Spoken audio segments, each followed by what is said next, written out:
As part of his defense for his claim that he knows very little, Socrates says, you know, I can call in my defense a bit of evidence.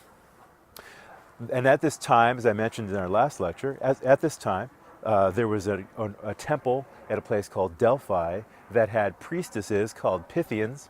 And the priestesses would, we now know, inhale a gas from an underground crevice and then proceed to answer questions that people would come to ask them. People would come from far and wide to ask the Pythian questions because people believed that the Pythian, the priestess, could not possibly be wrong. That's where the word, our contemporary English word oracle, comes from. The contemporary English word oracle means something like a source of information that cannot be in error. So people would go to the Pythian and ask for information because they knew that or believed that the information could not be wrong. So Socrates says, my friend Chaerephon one time went to the Pythian and asked, is anybody in all of Athens wiser than Socrates? And the Pythian apparently answered, Chaerephon attests to this, the Pythian answered, no, no one is wiser than Socrates.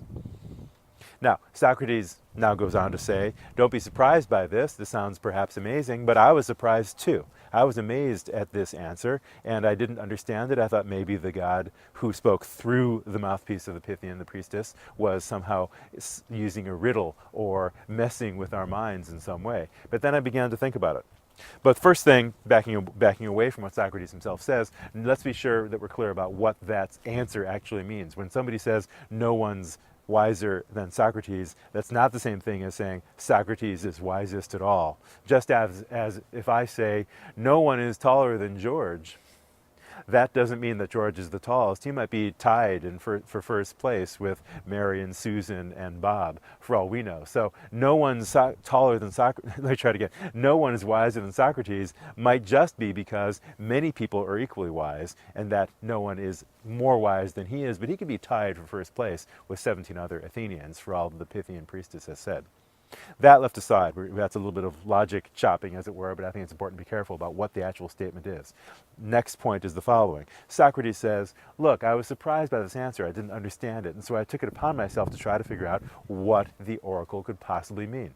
And Socrates tells us that he was surprised, as I say, he was surprised by this answer, and he began to think about it, and he began to realize maybe what the oracle means is something like the following.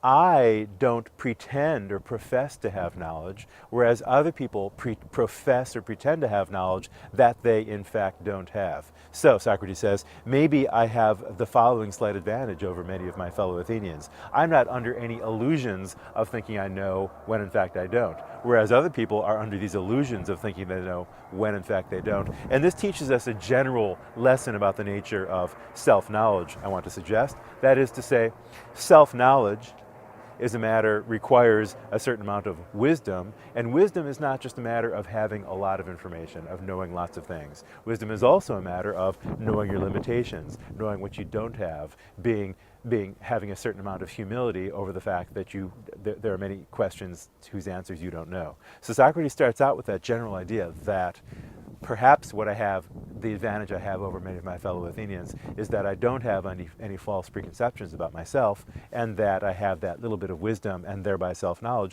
due to the fact that I don't have any false views about how much I know. First point. Second point, Socrates says, I spent a great deal of time after hearing about this god's oracular pronouncement trying to prove that the god was wrong, tried to show that that pronouncement was incorrect. So, for example, I went to the politicians and I tried to understand whether or not they had more knowledge than I did. And I went to politicians and asked them questions about justice and knowledge, what the proper running of a state consisted in. And I found that many of them had views about this, many of them had beliefs about this, but none of them had what we would call knowledge. That is, none of them could justify their opinions in a proper way. So they had hollow claims to knowing things. They thought they knew. They took themselves to have this advantage over others, but that advantage was useless. They did not have the knowledge that they took themselves to have. First example. Second example, Socrates says, then I went to the poets and I tried to understand their poetry, and even though their poetry was wonderful, I still found myself feeling that they didn't understand the nature of those poems themselves. Bystanders could better explain the meaning of those poems than the poets could themselves. And so I didn't find the poets had a great deal of knowledge about things that are important either. They, when they wrote these poems, were, if anything, Socrates says, in a kind of trance, and they were, as it were, swept away by almost like a mystical experience when they wrote the poems, but in the process, and likewise beforehand and afterwards, they couldn't say anything articulate about what those poems meant. So I went on. I talked to the craftsmen and found myself very impressed with the skill that these craftsmen had, but still didn't feel that they had wisdom, that they had knowledge of a sort that made me feel they knew something that I didn't. If anything, they had a disadvantage by comparison to me, because on the strength of their skill in making things like pots and, for example, and statues and some paintings, they took themselves to be wise about other things as well, about the proper running of the state, or how to raise children, or how to educate people, and that professed knowledge, that professed wisdom, was hollow as well. Now, as you can imagine, after going around to all the different groups within Athenian society and trying to figure out whether any of them had more knowledge or wisdom than I did, and finding that none of them did, I started to get unpopular. That is to say, I was unable to find any kind of work, I wasn't able to make any kind of money, I fell into great poverty and became extremely unpopular because so many people found that I was irritating them. I was kind of like being a gadfly, showing that they didn't know what they thought they knew, and making them frustrated with me as a result.